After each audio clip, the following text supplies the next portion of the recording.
A formação da psicanálise, a formação do psicanalista está diretamente ligada com o problema da transmissão da psicanálise. No início da psicanálise, podríamos dizer lá no final do século XIX, havia uma formação e transmissão da psicanálise que podríamos dizer que se inaugura com as cartas a Fliss. Freud, de alguma forma, pensa algumas hipóteses de trabalho, algumas regras, pensa alguns casos clínicos e pensa também seus próprios sonhos, pensa também seus próprios esquecimentos, seus lapsos, e faz isso de tal forma a constituir o esboço de um dispositivo analítico, mas faz isso também em relação com um outro. Esse outro era o Dr. Fliss, com o qual há uma série de cartas que estão registradas, inclusive, nas obras completas. O problema da formação e da transmissão da psicanálise é um problema que, então, é uma questão que começa com Freud e com todos seus discípulos e a segunda geração de psicanalistas, e aí depois as diferentes escolas, até os nossos dias. A transmissão da psicanálise, como se transmite, o que se transmite, é um problema que nós podemos ver como interrogante de aquele que se aproxima pela primeira vez à psicanálise, mas também é um problema de aquele que tem um percurso da psicanálise. Eu sou Daniel Omar Pérez e este é o podcast de Psicanálise e Filosofia. Boa tarde, bom dia, boa noite, Leandro. Tudo bem? Sim, oi, tudo bem, Daniel? Te agradeço o convite. Vamos lá. Muito obrigado por estar aqui conosco conversando. A ideia de te convidar era justamente pelo fato de, bom, por um lado, poder termos um testemunho do que significa entrar na formação psicanalítica, não? Não tem um curso de graduação da faculdade que diz psicanálise. Por outro lado, tem vários grupos, várias escolas, vários modos de dizer que se oferecem formações em psicanálise. Ao mesmo tempo, há diferentes formas de transmissão da psicanálise. Alguns entendem que a transmissão deve ser em grupos pequenos, fechados. Outros entendem que a psicanálise pode ser utilizada e apropriada pelas mais diferentes áreas, não?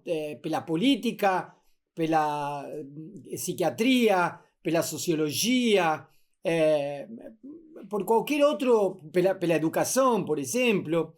O próprio Freud, inclusive, escreve um texto de algum modo motivando a que se faça essa apropriação da psicanálise.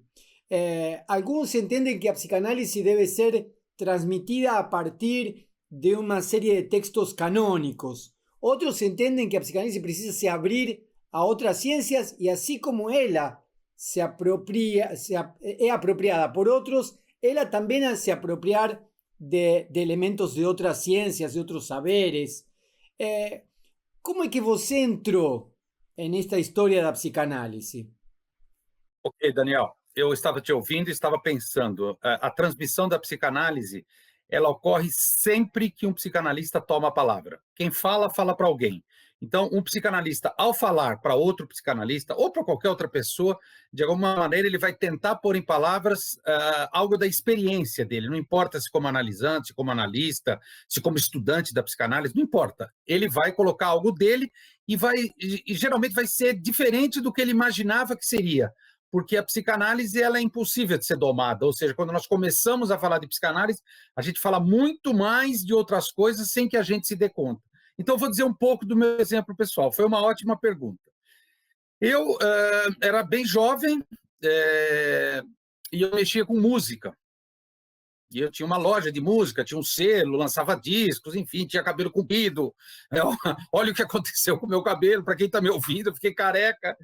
E certa vez, um grande amigo dessa área me disse: Leandro, eu acabei de me casar, eu estou brigando muito com a minha mulher, e ela falou para mim fazer terapia. E eu fui, eu tô gostando. E eu ficava curioso, falava, mas como assim? Mas terapia? O que é isso? E ele comentava o que ele fazia lá com a psicóloga, então com a psicoterapeuta, e ela fazia perguntas para ele. E um dia ela perguntou dos sonhos dele. Eu falando, você sonha à noite? E ele me disse, Leandro, eu achei tão estranho.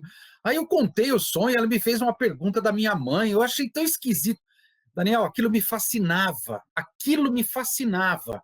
Pensava, meu Deus, que coisa interessante. Aí eu me recordo que eu ligava para a casa dele, acho que era quarta-feira à tarde, e perguntava como era a sessão, e ele me contava. Até que um dia eu fiquei tão fascinado, e eu abri uma coisa chamada Páginas Amarelas, a lista telefônica de 30 anos atrás, e eu procurei, enfim, eu não sabia o que era, uma psicoterapeuta, né, na cidade onde eu resido, e pensei assim, falei, bom, deve ser o maior anúncio, ela deve ser uma boa psicoterapeuta, porque ela pôde pagar o maior anúncio na lista telefônica. E aí o que acontece? Eu entro em contato com uma pessoa e aí ela fala pela primeira vez essa palavra, psicanálise, etc., Freud, aquelas coisas. E para mim foi uma experiência muito importante. Durante 2 anos ela me ajudou muito, eu sou muito grato. E aí eu fiquei apaixonado. Eu falei, putz, eu quero fazer isso aí que você faz. Ela falou, então você tem que estudar psicologia. E aí eu fiz a graduação em psicologia, um pouco mais velho, e comecei a praticar a clínica psicanalítica, claro, conheci a psicanálise na graduação por meio de professores, falando de psicanálise, que o professor de psicologia no ensino superior, geralmente ele é um sujeito muito apaixonado, ele magnetiza muitos alunos, e foi assim que aconteceu comigo. E aí, perto dos 30 anos, eu comecei a praticar, vou contar um pouco disso, e hoje eu estou com 55, e mês que vem faz 25 anos, um quarto de século que eu estou atrás de um divã. Então, o que aconteceu comigo? Eu tive a sorte, eu acho isso muito importante, de ter um bom encontro com quem é fascinado pela psicanálise. São pessoas que eu tenho contato até hoje. E um dos professores, já no final do curso, eu ficava interessado como ele falava de Lacan.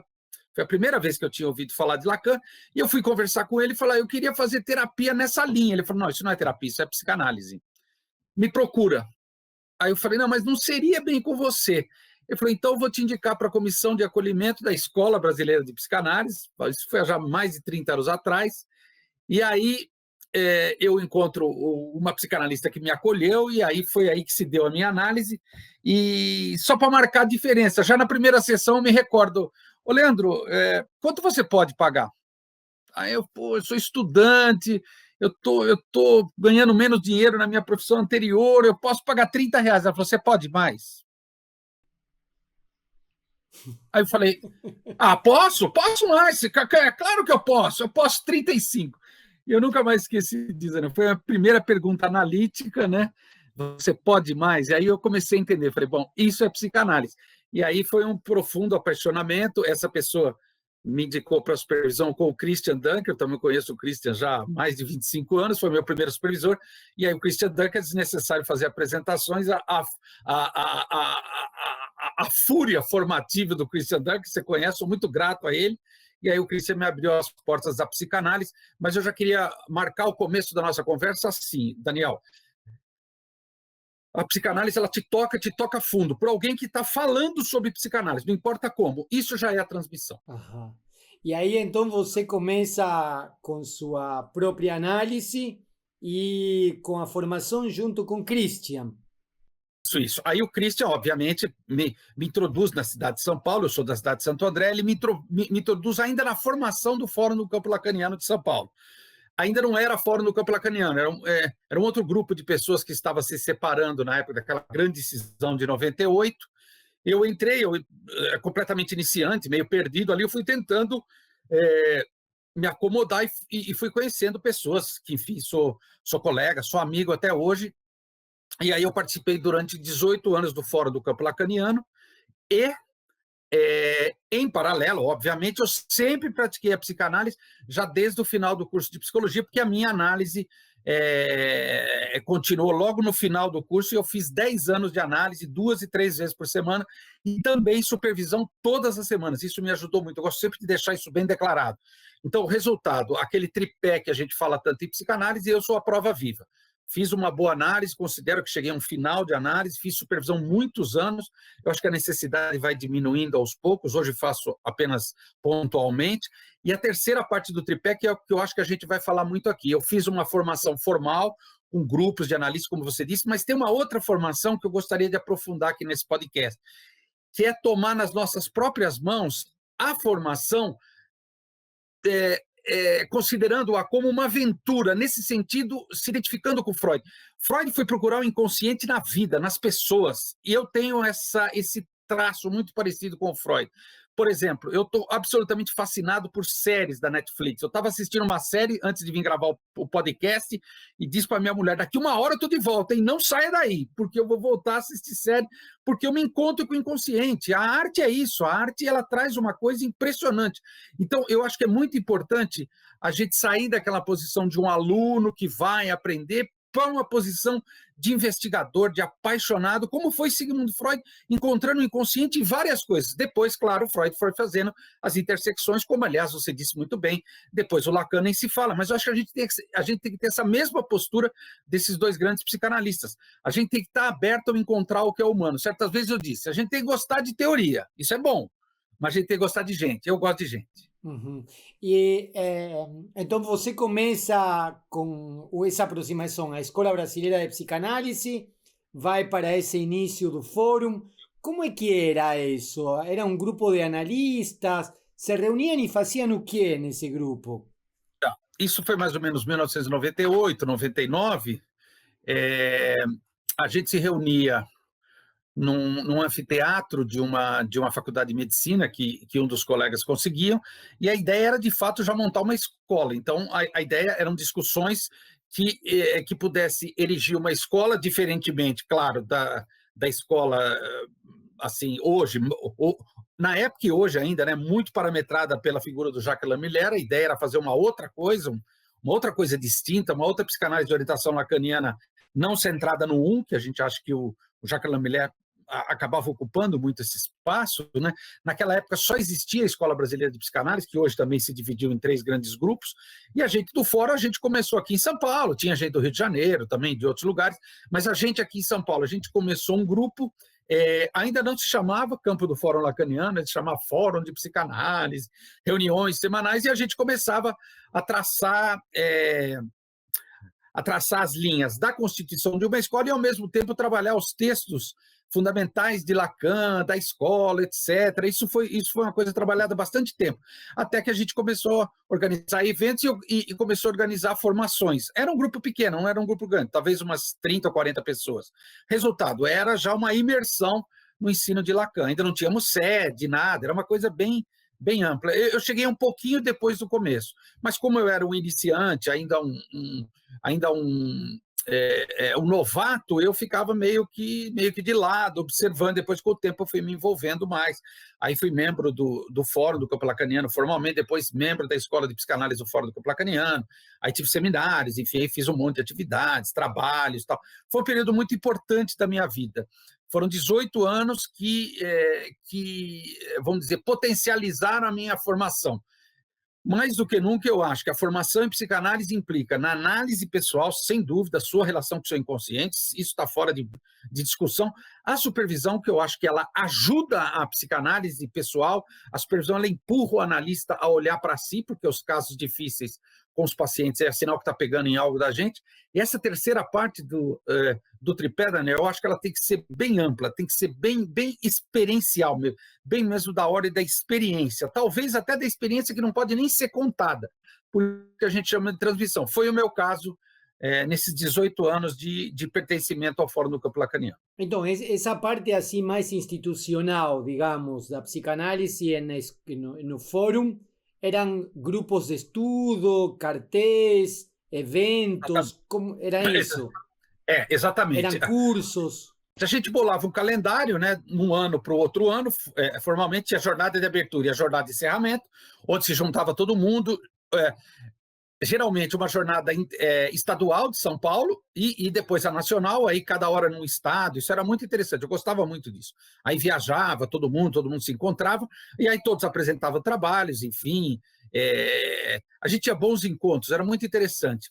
Mas dentro do Fórum do Campo Lacaniano de São Paulo, esperava-se que cada membro pudesse pôr em palavras a sua transmissão, pudesse também estudar conjuntamente com as pessoas aquilo que o membro tivesse interesse. Eu, no caso, eu sempre carreguei muito mais para as coisas que me atravessavam na época. Eu estava fazendo minha tese de doutorado já com o Christian Dunker na USP e tratava das dificuldades, das vicissitudes do psicanalizar. Então, eu tinha um seminário, tive durante quase 10 anos, falando de várias coisas, de vários textos, de vários tópicos, sempre ligado a essa dificuldade. Vou dar um exemplo. Por exemplo, o manejo com o dinheiro. A gente tentava ir além do que o Freud disse lá no texto clássico do dinheiro, tentamos localizar no Lacan. A gente tinha uma rede de pesquisa também sobre a psicanálise para um número maior de pessoas aqui no Grande ABC. No caso, eu fiz uma extensão do meu seminário aqui no Grande ABC, acabei aglutinando pessoas. Então, Daniel, tentando responder a sua pergunta, é óbvio que o Lacan martelava a coisa do cartel, participei de vários cartéis, foi muito interessante, alguns funcionaram, outros não, mas eu acho que o mais importante é o seguinte, tentar estabelecer laços entre os pares calcado numa transferência de trabalho.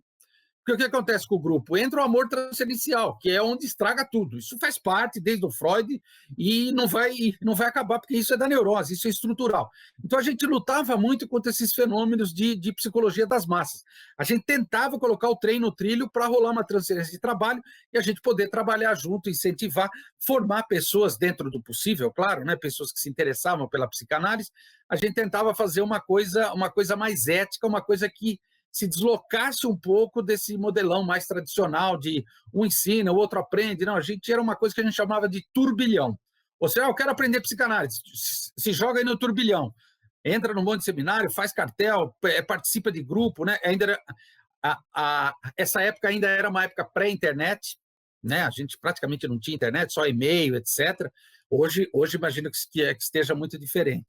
Então, o resultado, pelo menos para mim, Daniel, foi um mergulho num mar chamado psicanálise. Tive que nadar muito nesse mar até chegar lá na praia de novo, sair da praia, agora continuo caminhando, não sei se tem mais mar, não sei se é uma ilha, mas eu mergulhei muito nesse mar e para mim foi muito importante. Ou seja que mesmo que seja um grupo de analistas, nem todo mundo estudava a mesma coisa. Não é que os 30 se juntavam a estudar a mesma coisa, o mesmo curso e depois passavam... Não era isso. Não. Cada um tinha, vamos dizer, a sua pesquisa pessoal, e aí a gente se aglutinava por temas de interesse que geralmente era coordenado por um colega que tinha muito interesse naquilo. Por exemplo, você citou psicanálise e educação. A gente tinha duas colegas que estavam muito às voltas com isso. Então, elas tinham um seminário disso. Quem quisesse poderia participar e trazer a sua, vamos chamar de pesquisa pessoal, as suas questões para aquele seminário. Então, aí tinha todo um calendário, quinzenalmente, semanalmente, enfim, a gente podia debater, falar, trazer reflexões. E aí, uma outra coisa importante também, Daniel, depois, no final, a gente tinha sempre muito uma preocupação com a publicação. Então, chamava-se na época de livro zero. O Daniel acabou de chegar no Fórum do Campo Lacaniano, ele gosta de filosofia. Ele vai participar de um grupo lá que tem esse interesse comum.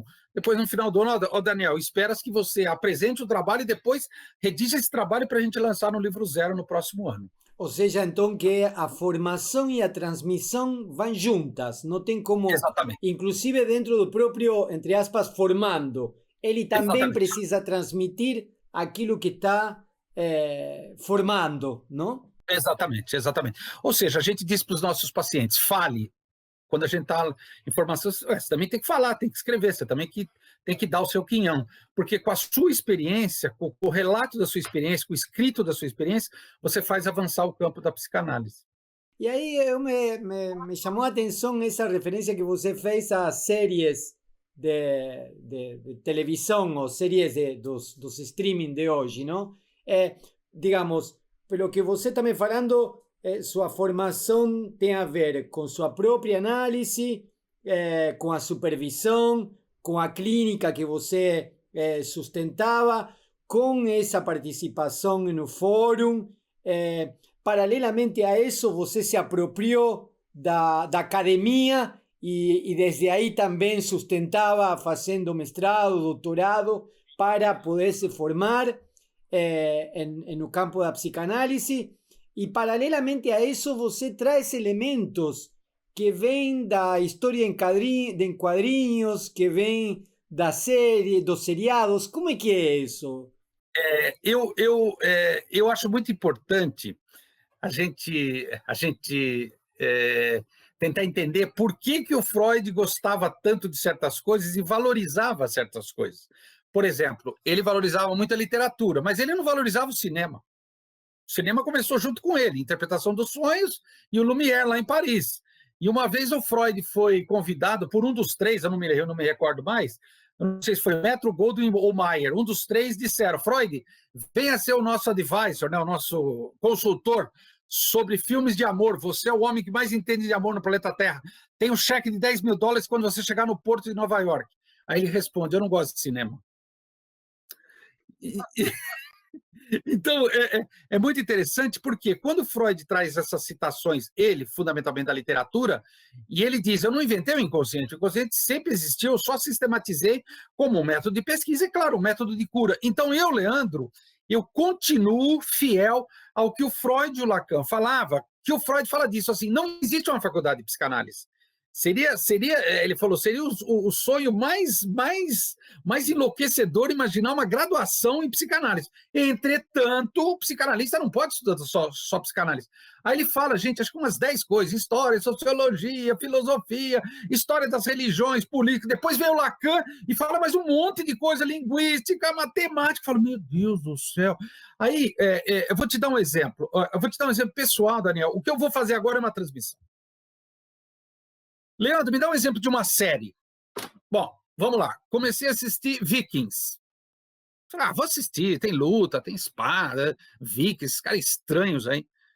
Aí daí eu gostei muito e já passei para The Last Kingdom, que é um viking lutando por um reino, etc. Aí depois passei para a invasão otomana, nossa, Turquia. Falei, meu Deus, que coisa louca. Aí passei para Bárbaros, né? Bárbaros, uma série alemã louca, e agora eu estou absolutamente apaixonado, um viciado, um adicto. Eu sou um adicto numa série chamada Ertugrul. A série tem 460 capítulos. Eu quero ver se em uns 5 ou 6 anos eu acabo de assistir. Aí você me diz, Leandro, por que você gosta tanto dessas séries? Você assiste com seus olhos, claro. Eu tenho uma boa visão, apesar de usar óculos. Não, eu escuto as séries. E o que essas séries têm em comum? Todas a presença do Estado e a presença da religião católica. Isso me chamou a atenção. Falei, Estado? Que interessante. A passagem de tribo, de clã, né, pensando freudianamente, para o Estado. O Estado é um ideal. Eu comecei a pensar, falei, poxa, mas o Estado é um ideal. E a religião católica tenta ser hegemônica e destruir todas as outras religiões. Ou seja, olha que interessante, né? Como a Igreja Católica tem isso desde lá do fundo. E todas as outras religiões que eu vi, politeístas, no caso, tentando se defender. Falei, meu Deus, o ser humano não mudou nada. Então, quando eu vou ler agora Mal-Estar na Civilização, Totem e Tabu, Futuro de uma Ilusão, Psicologia das Massas, eu falo, gente, por isso que o Freud dizia que a gente precisa estudar isso tudo. Só que aí, Daniel, não precisa ser esse estudar que está na cabeça do estudante brasileiro. Tenho que ir numa universidade e o professor me ensinar. Não! Você tem que ser um autodidata. Você tem que ouvir com o ouvido, olhar com os olhos e sentir com o coração. Essas coisas me tocam muito porque eu digo, meu Deus, então o ser humano não mudou. Tem algo estrutural que o Freud denunciou. Freud falava do Gengis Khan, da maldade do Gengis Khan, no texto Mal-Estar da Civilização, e agora eu estou vendo a série turca que tudo é Khan. Fulano Khan, Cicrano Khan. Falei, nossa, Gengis Khan. Falei, puxa, que interessante. Isso é o ser humano. Então, resultado, a gente precisa conhecer história para além de decorar datas. Então, eu defendo na minha tese de doutorado, Daniel, que a gente tem que estudar psicanálise, deitar no sofá, estudar, sentar na cadeira, na mesa, grifar. Olha, pega o marcador de texto, vamos lá no dicionário de psicanálise. Tudo bem, isso é importante, tem que fazer isso mesmo. Mas a gente também tem que ler psicanálise, a gente tem que degustar. A psicanálise fala do que é humano. Então, o resultado, como é que você pode ser um psicanalista no consultório se você não sabe o que está acontecendo, por exemplo, nas séries ou na literatura? Você nunca ouviu o nome Helena Ferrante, você não precisa ter lido Helena Ferrante, mas você precisa saber, Helena Ferrante, já ouvi, tá.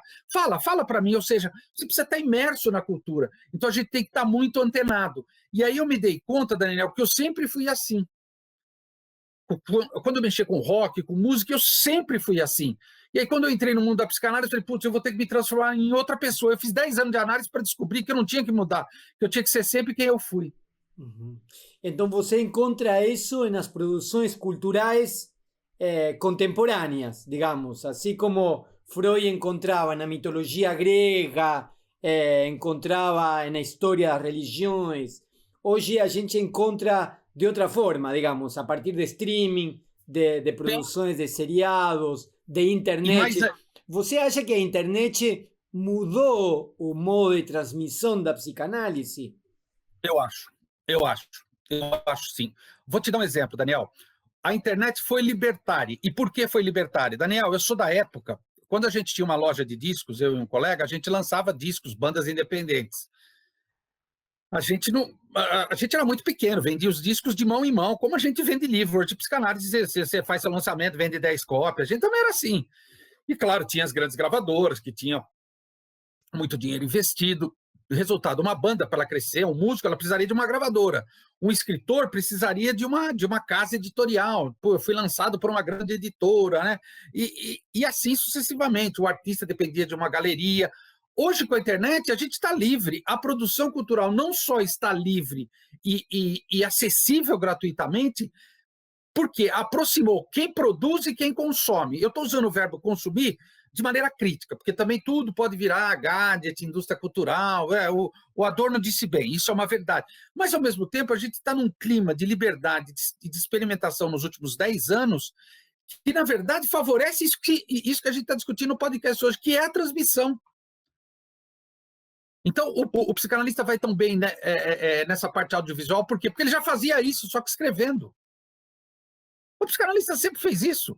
Só que agora ele escreve e também fala, grava, pensa, imagina, inventa coisas. A obra do Freud ele é tão gigantesca, é impressionantemente pouco explorada, que a gente pode... Quer ver? Eu vou inventar uma coisa agora para você. Agora. Eu comprei 6 livros em inglês. São 6 pessoas que fizeram análise com o Freud. E tem mais 2 em alemão, mas eu não falo alemão. Então, eu comprei lá fora e chegaram. Eu li os 6 livros, todos contando as análises com o Freud. Isso daria um tremendo filme, uma tremenda peça de teatro. Uma tremenda peça de teatro. Eu não tenho habilidade de roteirizar. Mas, gente, é tão interessante. Uma hora o Freud fala assim para o cara, você tem filhos? Ele falou, tem, doutor Freud. Um cara jovem, né, um psiquiatra de Nova York, eles ficaram com a minha esposa, né? Terrível criança, né? Você não acha? Mas por que, doutor Freud? A gente não pode admitir o ódio que ela sente por ela, só o amor.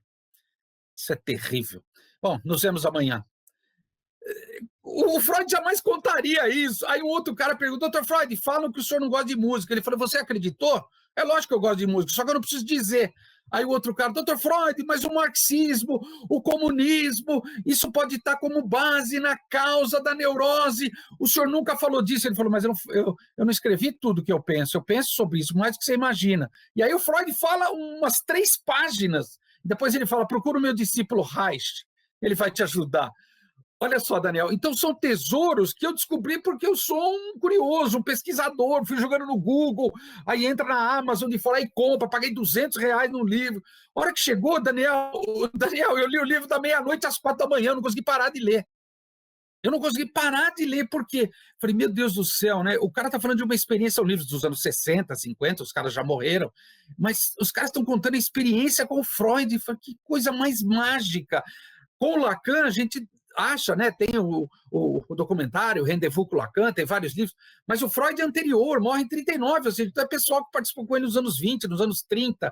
Então é interessantíssimo, eu só te contei esse exemplo. Eu vou transformar num livro, mas um bom roteirista transformaria isso numa grande peça de teatro ou num grande filme. Eu acho que seria uma boa ideia poder roteirizar esse livro e poder fazer um um filme, não? Uma ficção baseada na realidade. É boa essa ideia, muito boa. Mas eu estava pensando que, assim como hoje nós usamos a internet para fazer transmissão e isso, é, tem dois psicanalistas, Winnicott e Dolto, que eles faziam transmissão de rádio, lá naquela época, não? Ou seja, utilizavam a rádio para, de algum modo, transmitir psicanálise para o grande público. Quer dizer que, de alguma forma, tudo bem, não havia internet, não havia nem televisão naquela época, mas eles se apropriaram da ferramenta que tinham para poder fazer Sim. transmissão.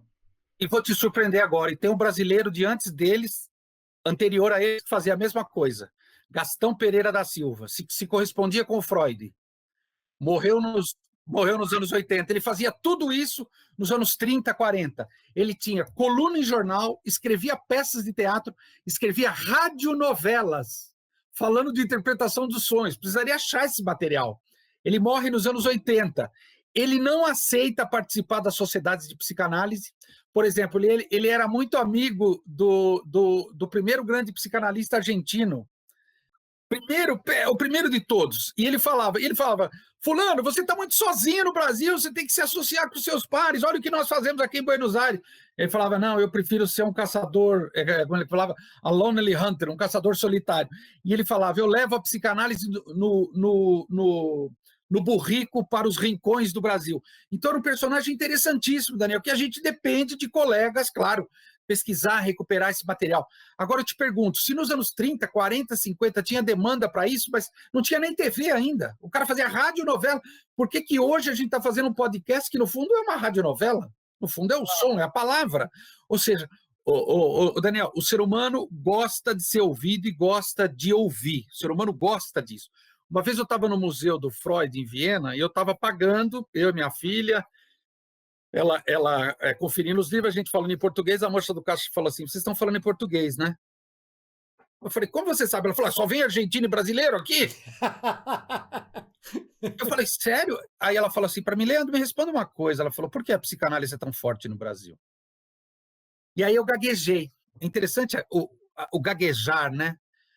Aí ela falou em inglês bem dura, tipo, né, o jeito teutônico aí dos austríacos, né? Por que a psicanálise é tão forte no Brasil? Eu falei, agora você mexeu comigo. Aí eu arregacei as mangas e disse a ela, porque nós brasileiros amamos a palavra. Nós brasileiros, por mais incrível que pareça, por mais que sejamos conservadores, nós temos uma abertura para aquilo que é novo. Freud inventou uma coisa que toca na alma humana. A nossa alma latina, ela é exagerada. Essa série, Daniel, que eu estou falando do Gru, parece um dramalhão mexicano, eu fico apaixonado. Eu começo a assistir, meu coração parece que sai pela boca, é muito humano, né? Então eu disse a ela, nós, latinos, nós temos o sangue fervendo, e a psicanálise ela tem muito a ver com o Brasil. E ela falou, de fato, Leandro, e esse homem foi um gênio, Leandro. Se você conseguir lê-lo em alemão, ele fala para o homem médio de Viena. E o objetivo dele era ser entendido pelo homem médio. E aí eu comecei a contar um monte de coisas do Brasil e tal, e no final paguei lá os 400 euros, comprei um monte de livros. Aí eu falei, bom, eu vou retornar para o Brasil, mas vou te fazer uma pergunta. Ela falou, claro, faça. Eu falei, e aqui? Por que a psicanálise não é tão forte? Aí ela gaguejou, eu falei, um dia quando eu voltar aqui você me conta.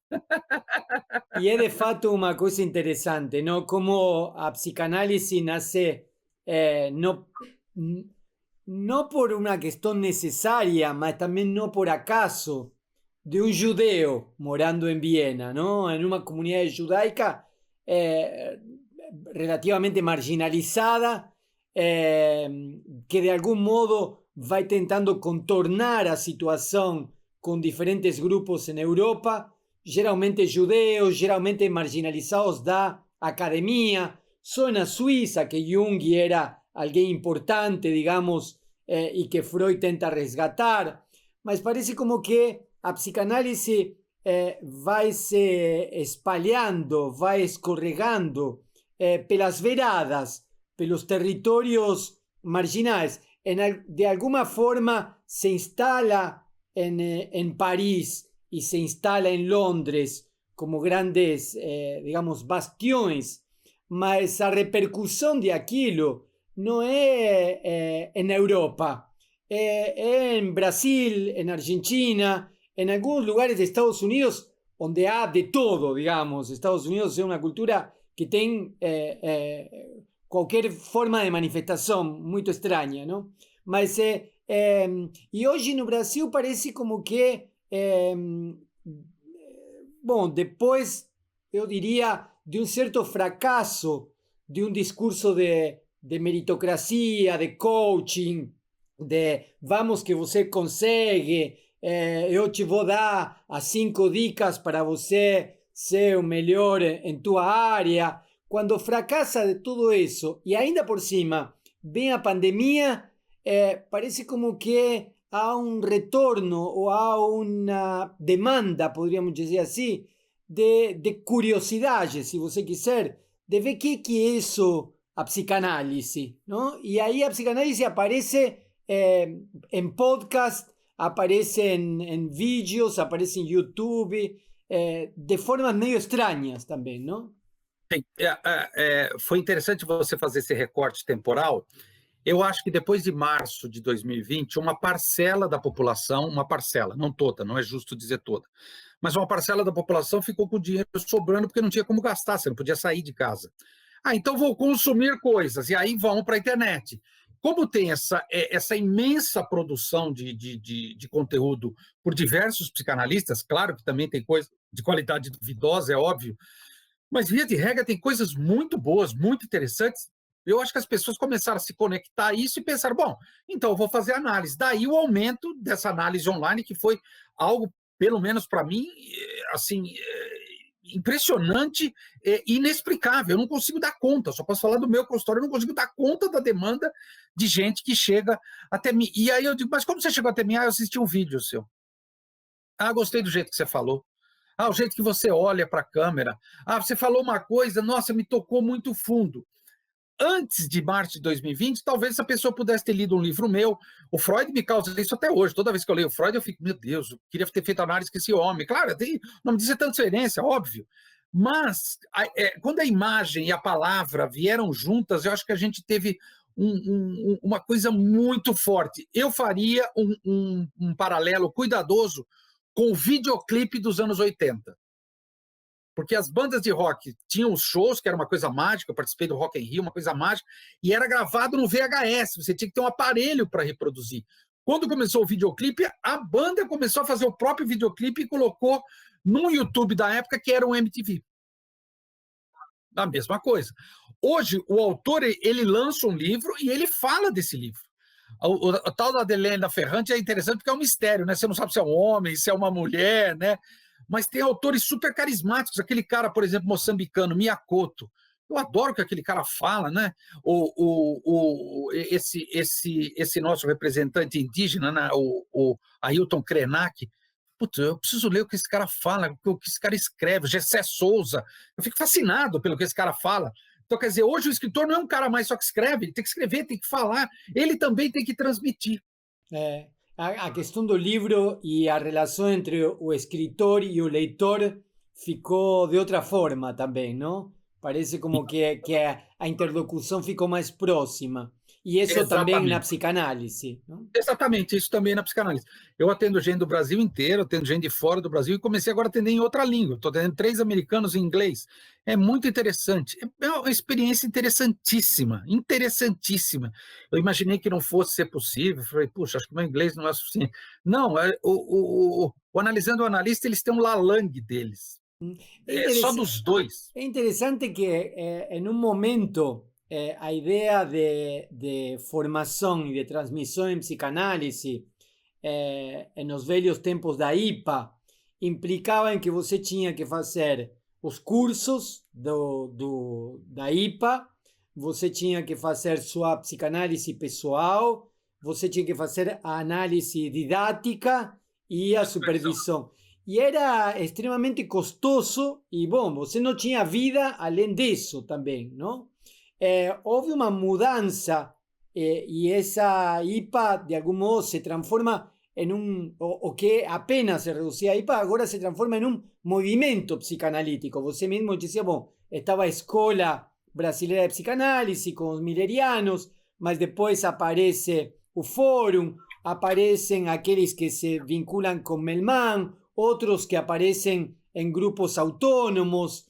Quiere decir, comenzamos a asistir en los años 80, 90, pelo menos aquí en América Latina, a un movimiento psicanalítico, con diferentes grupos que algunos dialogan, otros no, algunos se aproximan, otros no, y dan otro matiz. Y es interesante que a mudanza tecnológica y a crisis, digamos, sanitaria, también encontró a un movimiento psicanalítico brasilero pensando en algo que ya se hacía en la psicanálisis, en la historia de la psicanálisis, que era psicanálisis en un espacio público. Durante un tiempo parecía que la psicanálisis solo podía ser feita en un diván, en una situación presencial y en una hora establecida. Antes de la pandemia ya había en el Brasil entero diferentes grupos discutiendo y practicando psicanálisis en la vía pública, ¿no? ¿Você acha que isso mudou a clínica psicanalítica hoje? Sim, eu acho que mudou e eu acho que é um caminho sem volta. No caso do Brasil, em particular, como é que eu posso dizer? Ela era feita por uma elite para uma elite. E aí hoje, a gente até pode dizer que ainda é feito por uma elite, que é quem tem condição de chegar a um curso superior, ok, nesse sentido é uma elite. Mas hoje não, ela chega para muito mais gente. Não só essa psicanálise na via pública, que eu acho sensacional essa experiência, bem como também nas instituições de saúde públicas, né? Tanto instituições de saúde oficiais, como o SUS, etc., isso nunca parou, os serviços de psicologia ou de clínica das faculdades, das graduações, das universidades, isso também nunca parou. Eu acho que foi uma expansão, mas eu acho que tem um pulo do gato aí, Daniel, se você me permite. O jovem psicanalista, ele de alguma maneira estava parametrado com um ideal de quase médico. Então eu quero ser um psicanalista que cobra caro num consultório de um bairro chique de qualquer cidade e vou atender essa elite. E aí eu vou ser esse médico que eu não fui, etc. Tal. A psicanálise no Brasil nasce disso. E aí eu acho que de alguns anos para cá já isso está se quebrando, ou seja, essa nova geração de psicanalistas, eles estão mais preocupados em poder exercer a prática e poder chegar a mais pessoas, afinal 100% da população tem inconsciente, então 100% da população poderia ser beneficiada de uma escuta, mas a escuta não chegava para 100%, chegava para 20%. Então eu estou achando que esse pessoal jovem, também conectado com a internet, que eles têm uma outra cabeça, né? Eu vejo pela minha filha adolescente, é uma outra cabeça, eles conseguem fazer até uma rede de comunicação entre eles, inventar coisas independentemente das grandes figuras da psicanálise. Como eu disse, a internet trouxe liberdade até para isso. Então, resultado, eu acho que é um caminho sem volta, as novas gerações de psicanálise serem afetadas por essa divisão social e econômica do Brasil, desnecessário explicar aqui, bem como também por questões que as outras gerações lidavam de maneira muito, muito tímida, que são as questões de gêneros, a questão do machismo, a questão do feminismo, etc., a questão do racismo, isso é gravíssimo, isso é super importante. Então eu acho que a gente vai ter uma ebulição desses temas e eu acho que isso vai afetar a psicanálise. O que eu penso? Eu acho que a psicanálise ela tem um edifício teórico tão sólido que ela pode dar conta disso, mas os psicanalistas vão ter que queimar neurônios para tentar avançar, apesar de todas essas, vamos chamar assim, de intercorrências. Muchísimo obrigado, Leandro. Foi um grande prazer ouvir teu testemunho e também todas essas considerações que me parece que são muito pertinentes para todos nós. Muito obrigado. Terminamos por aqui. Eu que agradeço, Daniel. Grande abraço a todos. Foi ótimo.